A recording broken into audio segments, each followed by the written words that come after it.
Today I fucked up and now I have to hide my leg from my husband for a week or more. I'm a teacher, a kindergarten teacher, and I should know better. Right now, for some reasons, kindergarten is on Zoom. I teach from my dining room table, because it is the best space with the best light. Unfortunately, there's a big sliding glass door in my dining room and it's not one of those fancy double pane insulating ones, either. Oh, and I removed the curtains months ago because I wanted all that sweet sunlight to illuminate my sweet teaching. So it's kinda cold. My feet are always freezing. Last night I asked my dear husband to please bring in the space heater from the garage, so I could put it in the dining room to warm my piggies during Zoom kindergarten. Now dear husband is really a dear, and I love him and he loves me. But sometimes he's a bit of a nag and a worrier. And the space heater lives in the garage because he hates it, always concerned that I'm going to burn the house down or the cat will set herself on fire. Still, because he loves me, he brought it in. And because he's a worrier and a nag, he reminded me this morning to keep it 3 feet away from furniture, upholstery, and the currently non-existent curtains. And for God's sake be careful. And because I love him, I waited until he was out of the room before I rolled my eyes, tucked that bad boy under the table, and fired it up. Now this hot beast cycles on and off. It was getting me nice and toasty while we reviewed rhyming words. My feet stayed warm while we read the mitten and cut out animal pictures. It shut off for a while when we were watching a Scholastic magazine video about Arctic animals, so by the time we finished my tootsies were feeling the Arctic chill. I pulled the heater in just a little closer. The cat was into it, too. I mean, I take full responsibility but we were in this together. About halfway through measuring length with linking cubes, I felt like my legs were maybe a wee bit too hot, so I tucked my feet back under my chair. We wrapped up with a Jack Hartman video count to 100 and exercise, and about an hour ago I waved the kinders off for their asynchronous work time, and got up to make myself some tea. Of course I turned the heater off. I'm careful like that. Plus, the cat was sitting closer than she probably should have.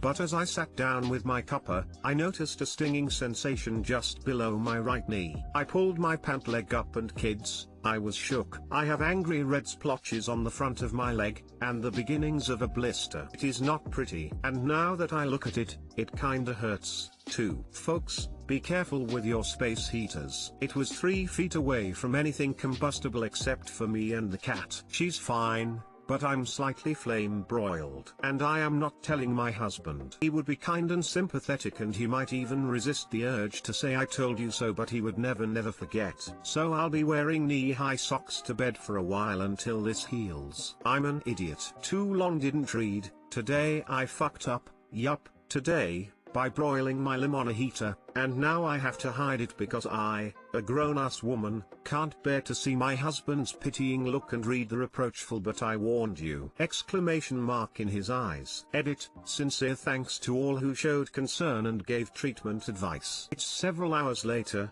and the blister is about the size and shape of a large sunflower seed. I have about 6 similarly sized livid spots below it, and one a little larger. The total amount of injured skin is probably just over an inch too. I've treated it with aloe and vitamin E. I'm sending the heater back to the garage. The cat will be disappointed.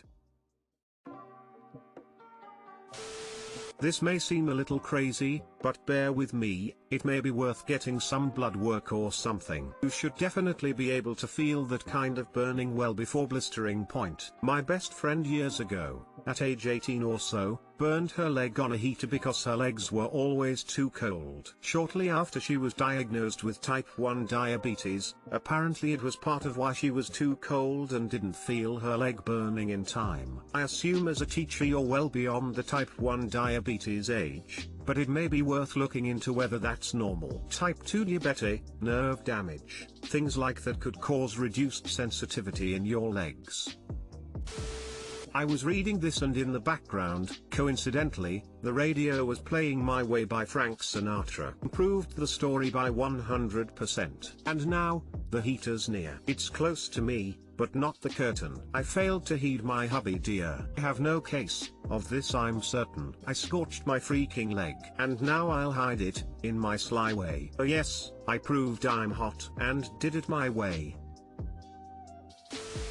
Today I fucked up by ruining my boyfriend's company-wide meeting. This actually happened a few hours ago and I am writing this outside out of fear of going back into the apartment. The iconic and viral clip of a mother storming in on her children and asking which one of them didn't flush after using the toilet has been a cornerstone of me and my boyfriend's relationship. Today, my boyfriend took the largest poop I have ever seen. And I mean largest. It wasn't even broken into pieces. One long continuous poop. And while he might have tried to flush it, it did not work and ended up greeting me in the face when I too needed to take an incredibly large poop. Out of pure humor, I barged straight into my boyfriend's WFH office and in my best and loudest Scottish accent said "Did you take a shit and not flush? Disgustan."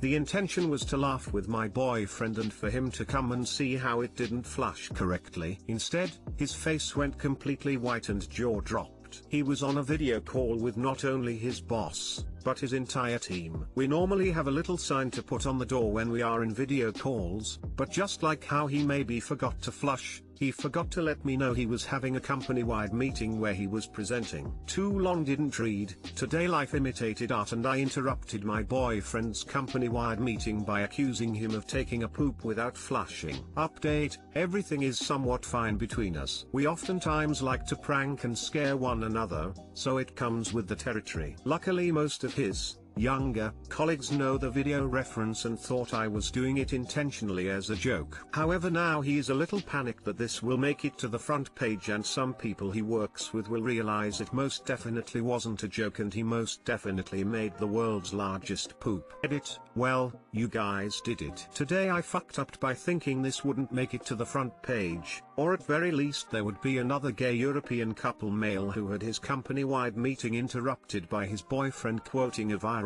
video about his large shit. One of his colleagues wrote him that they saw this post. I wanted to delete it, but for whatever reason he thinks that's even worse. We have decided the best course of action is to share this post with the wider company and docs/expose me as a Drag Race and Real Housewives/Below Deck superfan, which is equally as embarrassing. I guess I deserve this karma. Thank you all for giving us a massive laugh this lockdown and adding another cute, shitty layer to our relationship.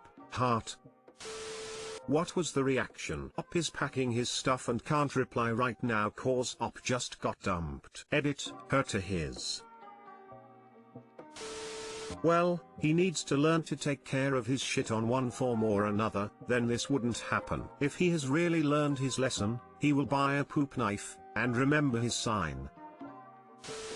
He left you a present. Can you just be grateful? This made us both laugh. Thank you so much. Man, after a monumentally shitty, no pun intended, day I read this and was laughing so hard my wife thought I'd lost it and was crying. My dog also thinks I'm broken. This makes me really happy. Honestly, heart. I also work from home. Stuff like that is why I've told the family to assume that I'm in an important meeting if I have the door shut. Today I fucked up by not knowing what an onion was. Obligatory: this didn't happen today, it was about 10 years ago when I was 19. So I had a friend that was a pretty shady guy but a good friend nonetheless. We'd known each other all through high school. We sorta went our separate ways after graduation but would occasionally call just to check in or go to a party together. So one day he calls me out of the blue and he says, "Hey man, I'm in a tight spot, do you have an onion I can buy real quick?" I look in the fridge and say, "Yeah, I've got 4. How many do you need?" He says, "Damn bro, I didn't know you had it like that. I need 1 for now but might need more later. How much you gonna charge me?" I tell him just give me $1 and he gets super excited like, "Hell yeah man, you've always been a good friend bro." He says he'll be there in 30 minutes and we hang up. Of course I'm thinking, WTF is he so excited about a fucking onion?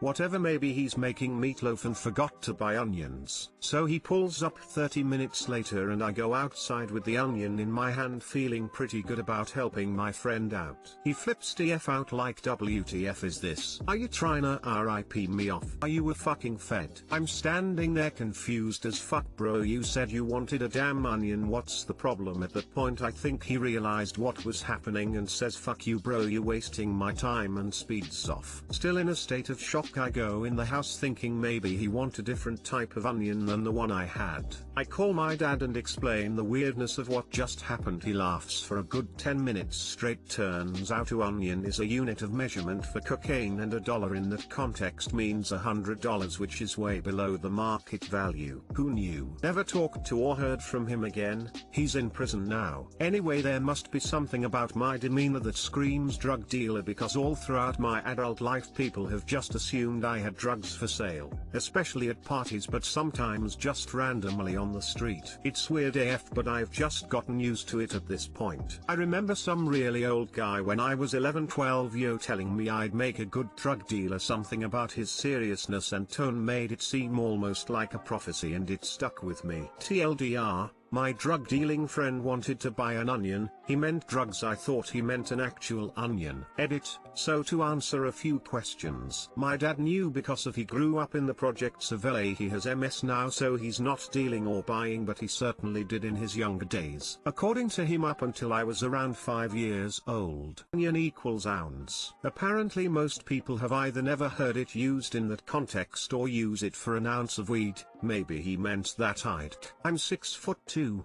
black, dreads, heavy, and generally wear loose but well-fitting clothes. Thank you for educating me. I would have done the same thing as you, lol. I thought you meant that you didn't know what a real onion was, as in the food. Today I fucked up by pretending to not know what an onion was. The fact that your dad knew about onions wasn't surprised at all. My dad grew up in the projects of LA. Lamau, I too didn't know the word onion was used like that. Onion to me and my HS friends meant ounce back in the late 90s. But we only dabbled in weed. I didn't get into cocaine until I became an adult with responsibilities. You should have known the meaning of onion has layers.